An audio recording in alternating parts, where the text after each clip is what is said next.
Frequences de Marin Le Dain chez Gallimard, collection série noire. Chapitre 1.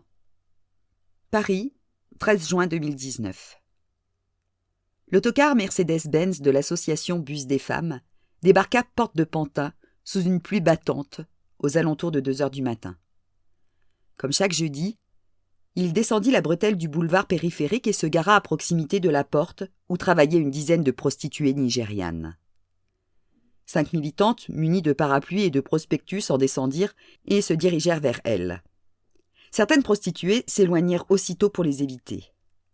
D'autres écoutèrent leur laïus sur la prévention du sida et les hépatites, mi-désabusées, mi-amusées. La plupart d'entre elles affichaient une vingtaine d'années, à l'exception d'une adolescente, menue, aux longues tresses savamment attachées en chignon. Elle portait une jupe courte et un top bleu ciel moulant.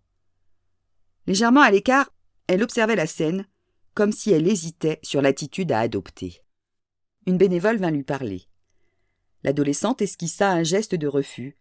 Elle jeta un bref coup d'œil à la BMW noire stationnée à une trentaine de mètres de là, puis se résolut finalement à écouter. Elle accepta de cette femme un dépliant sur les MST et un rendez-vous pour un test de dépistage la semaine suivante. La bénévole lui demanda son âge, mais elle ne répondit pas. Lorsqu'elle leva à nouveau les yeux, 2 Nigérians en colère sortaient de la BMW en hurlant et piquaient un sprint dans leur direction. Un vent de panique souffla sur les prostituées. Elles cessèrent de sourire, se débarrassèrent des prospectus et se mirent à invectiver les bénévoles en français, en anglais, en igbo ou en yoruba. Un rictus fugace éclaira le visage de l'adolescente. Elle prit une profonde inspiration, s'extirpa de la cohue et se mit à courir à toutes jambes vers le bus. « Justice, justice, justice !» cria-t-elle en s'engouffrant à l'intérieur, lançant des coups d'œil terrorisés autour d'elle. Les Nigérians fendirent la meute de prostituées et de bénévoles et se jetèrent sur le bus. Le chauffeur referma les portes. Les 2 proxénètes martelèrent la carrosserie de coups de poing et de pied, s'adressant en français au chauffeur pour qu'il ouvre sous peine de représailles. En yoruba à l'intention de l'adolescente, pour qu'elle soit la seule à comprendre les horreurs qu'il lui promettait lorsqu'il l'aurait sortie de là par la peau du cou. Serena Monnier, journaliste au quotidien Le Monde, et la bénévole, qui était dans le bus à ce moment-là, se réfugièrent dans le fond avec l'adolescente. Elle tremblait de peur autant qu'elle. Une barre de fer apparut comme par enchantement dans les mains de l'un des types. L'une des vitres étroites de la porte explosa. Le plus enragé des 2 Nigérians s'arc-bouta sur le battant et tira de toutes ses forces afin de se ménager une ouverture. Le chauffeur lança le moteur, prêt à démarrer au cas où. Puis il s'arracha à son siège, attrapa un extincteur et frappa au hasard mains, épaules et crâne des assaillants à sa portée, jusqu'à ce qu'une sirène de police retentisse non loin de là.